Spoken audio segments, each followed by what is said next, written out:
देखिए क्या होता है, मैंने आपको यहाँ पर अभी बताया कि जो हमारी कंप्यूटर है वो एक इलेक्ट्रॉनिक मशीन है हमारी। ठीक है। अच्छा, कंप्यूटर हमारे दो टाइप के हो सकते हैं, एनालॉग भी और डिजिटल भी। अब डिजिटल का मैंने आपको यहाँ पर मीनिंग भी बताया था, क्योंकि जो आज के टाइम पे कंप्यूटर हैं, डिजिटल कंप्यूटर हैं, वो इसलिए क्योंकि यहाँ पर हमारे डिजिट यूज होते हैं। वो डिजिट होते हैं 0 और 1। ठीक है। और जो ये सिस्टम होता है 0 और 1 का, इसको हम बोलते हैं बाइनरी सिस्टम। और ये जो यूज होता है वो हमारे मशीन लेवल पे होता है यूज। इसके इसके लिए जो ये मशीन लेवल जो यूज करता है, जो मशीन यूज करते हैं, मतलब सीपीयू, उसे हम बोलते हैं लो लेवल लैंग्वेज। अब एक लैंग्वेज और होती है जिसे हम बोलते हैं हाई लेवल लैंग्वेज। ठीक है, high level language. Low level language क्या होती है, पहले ये चीज समझें।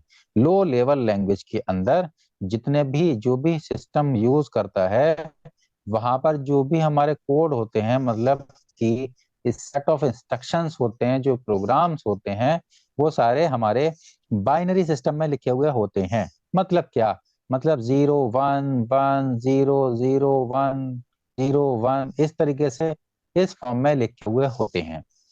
अच्छा, अब ये 0 और 1 ही क्यों? इसका मतलब इसमें सीधा सीधा मतलब ये है, 0 का मतलब यहाँ पर होता है ऑफ ऑफ, और 1 का मतलब होता है ऑन। जिसको कंप्यूटर की लैंग्वेज में बोलते हैं, ऑफ का मतलब होता है लो और ऑन का मतलब होता है हाई। जिसे और भी डिटेल में अगर आप समझोगे तो 0 का मतलब होता है -5 वोल्ट, और 1 का मतलब होता है +5 वोल्ट।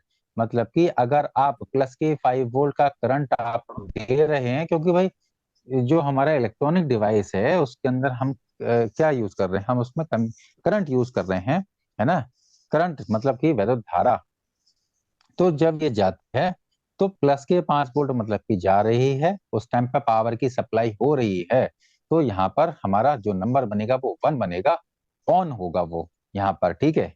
और उसका मतलब है हम उसको हाई वोल्टेज पर रख रहे हैं, नहीं जा रहे मतलब कि ऑफ। तो जब भी हम किसी भी कीबोर्ड से किसी भी की को प्रेस करते हैं, तो वहां पर क्या होता है, जब हम कीबोर्ड की किसी की को प्रेस करते हैं, तब वहां पर उसका एक आस्काई कोड होता है। ठीक है, आस्काई कोड, ASCII। अब मैं इसकी फुल फॉर्म बता देता हूं, आप लोग नोट करना चाहो तो लिख लेना। फुल फॉर्म है अमेरिकन स्टैंडर्ड, इसे American standard code for information interchange. ठीक है, दोबारा से रिपीट कर देता हूं। इसका आस्काई का मतलब है American standard code for information interchange. ठीक है, इंफॉर्मेशन इंटरचेंज।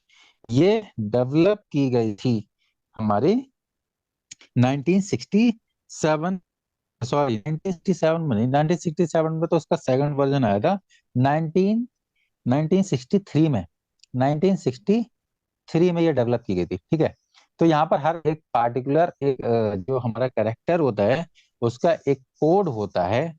ठीक है, जिसको जैसे कि अगर मान लिया फॉर एग्जांपल मैंने कैपिटल ए को प्रेस किया, इसका मतलब डेसिमल में अगर हम देखेंगे तो वो 65 बैठेगा। और वो 65 जो है वो बाइनरी में क्या सिग्नल देता है, वो सिग्नल जाएगा हमारे कंप्यूटर के लिए।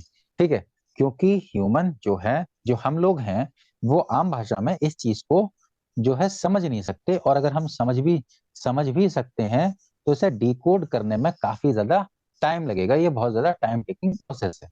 इसको डिकोड नहीं कर मतलब किया जा सकता बहुत फास्ट। तो इसके लिए इन दोनों के बीच में, है ना, मतलब कि जो हमारा सिस्टम होता है जिसे हम सीपीयू बोलते हैं, है ना, जो हमारा प्रोसेसिंग यूनिट होता है, जो हमारी इंफॉर्मेशन को प्रोसेस करता है, उसके बीच में एक एप्लीकेशन का यूज होता है जिसे हम बोलते हैं इंटरप्रेटर। इंटरप्रेटर। तो इंटरप्रेटर क्या करता है भाई? इंटरप्रेटर का काम होता है कि वो इसको चेंज करके दे देता है उस कोड में जो कोड हम समझ सकते हैं, और जो कोड हम समझ सकते हैं जो कि हमारा नॉर्मल इंग्लिश सेंटेंसेस के तरह होता है, जैसे कि इफ हो गया, उसके अंदर कंडीशन लगी हुई है, एल्स कंडीशन लगी हुई है, इस तरीके से होती है, वहां पर लूप लगे हैं, फॉर लूप है ना, वाइल है, मतलब कंडीशंस लगा दी गई हैं, है ना। प्रिंट के लिए आप डायरेक्ट प्रिंट बोल रहे हो, मतलब कि सामने दिखाने के लिए इस तरीके के कीवर्ड यूज होते हैं वहां पर, मतलब कि जो कि हम इजीली समझ सकें।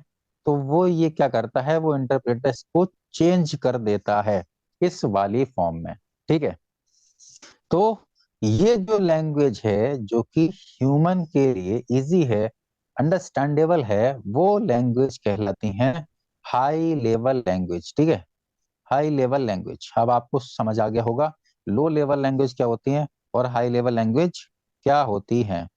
अगर किसी को समझ नहीं आया तो वो मुझसे पूछ सकता है, मैं दोबारा से रिवाइज करवा दूंगा। समझ आ गया, सबको क्लियर है लैंग्वेज के बारे में, है ना। अच्छा, अब देखिए यहाँ पर, अब हम सीखेंगे, एक क्वेश्चन ऐसा आ जाता है कि भाई डेसिमल को बाइनरी में चेंज कीजिए। देखिए कई सारी चीजें हैं इसके अंदर, यहाँ पर ऐसा नहीं है कि सिर्फ सिस्टम एक ही है, सिर्फ बाइनरी सिस्टम ही है, ठीक है। बाइनरी के अलावा आपके यहाँ पर डेसिमल भी है और हेक्साडेसिमल भी है, ठीक है। और क्या है हमारा और हमारा बाइनरी के अलावा ऑक्टाडेसिमल करके होता है एक, जिसमें कि हम हमारे 8 डिजिट का यूज होता है, और हेक्सा के अंदर 16 डिजिट का यूज होता है। आपने शायद सुना भी होगा, सीपीयू के अंदर उसमें लिखा हुआ होता है ना कि ये कौन सा है, ये ऑक्टा कोर है, ये हेक्सा कोर है। तो ऑक्टा का मतलब 8 और हेक्सा का मतलब 16, ऐसे करके होता है, ठीक है। बट जो यूज होती है मोस्ट प्रोबेबली, और जो एग्जाम में क्वेश्चन बनता है, वो हमारा बनता है बाइनरी से। तो इसलिए मैं आपको बाइनरी पे ही फोकस करवा रहा हूँ। अब देखो चेंज करना बहुत आसान है, किसी से अगर थोड़ी सी मैथ्स आती है ना वो भी कर लेगा। जैसे कि फॉर एग्जाम्पल मेरे को बनाना है 10, ये डेसिमल है। अच्छा समझ, थोड़ा सा मैं और समझा देता हूँ डेसिमल और बाइनरी का।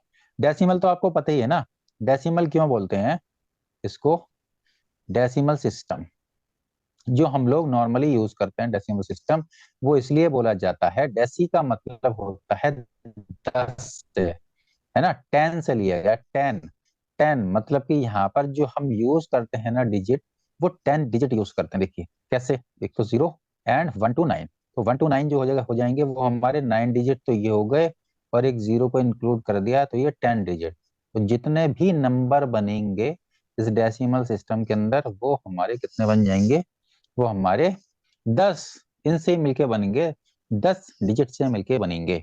बाइनरी इसलिए बोलते हैं क्योंकि बाई का मतलब 2 से होता है, बाई का मतलब 2 से होता है, तो बाइनरी सिस्टम बोले तो यहाँ पर 0 या फिर 1, सिर्फ दो ही स्टेट होती हैं। क्योंकि किसी भी कोई भी डिजिटल हमारा जो इलेक्ट्रॉनिक आइटम होगा, वो ऑब्वियस सी बात है या तो ऑफ रहेगा या फिर ऑन रहेगा, उसके अलावा कोई भी कंडीशन नहीं होगी, है ना। वो चीज नहीं है कि वो बचपन में जो करते थे ना, वो जो हम लगे हुए होते थे घरों में, फैन वैन का जो बटन था वो बिल्कुल बीच में लेके आते थे, देखते थे भाई क्या हो रहा है, तो फैन की कंडीशन वही रहेगी, या तो ऑन या फिर ऑफ, है ना, एक ही चीज रहेगी। अब यहाँ पर चेंज करने को आता है, वो क्वेश्चन दे सकते हैं कि डेसिमल सिस्टम में क्वेश्चन लिखा हुआ है एक नंबर, उसको बाइनरी में क्या होगा, या जो बाइनरी में लिखा हुआ है उसका डेसिमल में क्या होगा। तो देखिए, मान लिया मैं एग्जांपल लेके चल रहा हूँ, एक नंबर है, वो है हमारा 10। अभी हम डेसिमल सिस्टम से सीख रहे हैं कन्वर्ट करना बाइनरी के अंदर। तो अगर मान लिया 10 लिखा हुआ, तो 10 को अगर मैं करता हूं तो कैसे करके होगा। तो यहाँ पर हम क्या करेंगे, जैसे एलसीएम लेते हैं ना पहले, इसी तरह से यहाँ पर हम 2 से डिवाइड करते चलें। तो देखो यहाँ पर 2 से डिवाइड, ठीक है, 2 से डिवाइड करूंगा, टेबल याद होगा आपको, तो यहाँ पर हो जाएगा 2 5 जा 10, क्या 2 5 10। तो यहाँ पर जो है, यहाँ पर ये देखेंगे कि क्या ये कंप्लीटली डिविजिबल है कि नहीं, मतलब पूरी तरीके से डिवाइड हो गया कि नहीं।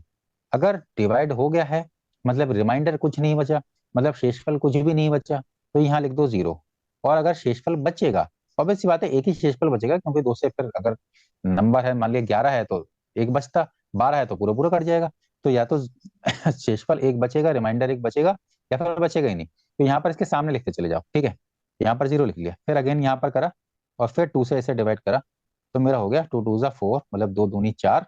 तो यहाँ पर फिर भी क्या बचा, यहाँ पर एक बचा, क्योंकि 5 थे, है ना भाई, 5 थे, 1 तो बचे यहाँ पर, क्योंकि 2 2 जा 4 होते हैं ओनली।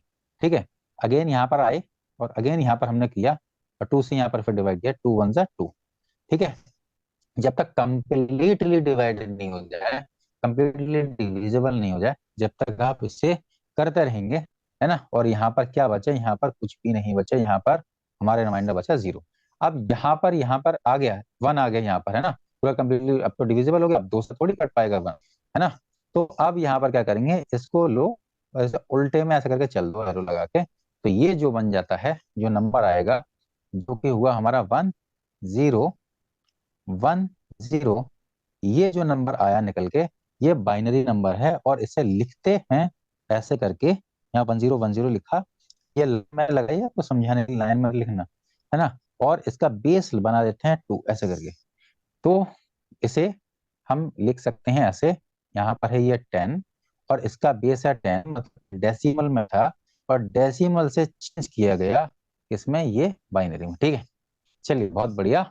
अब हम एक नंबर लेते हैं फटाफट से और आप लोग करके दिखाएंगे। आप, आई होप कि आप लोग कॉपी पेन लेके तो बैठे हुए होंगे, तो करके दिखाएंगे। नंबर ठीक ठाक ले लेते हैं और वो नंबर ले लेते हैं 35। इस 35 को आप लोग को चेंज करके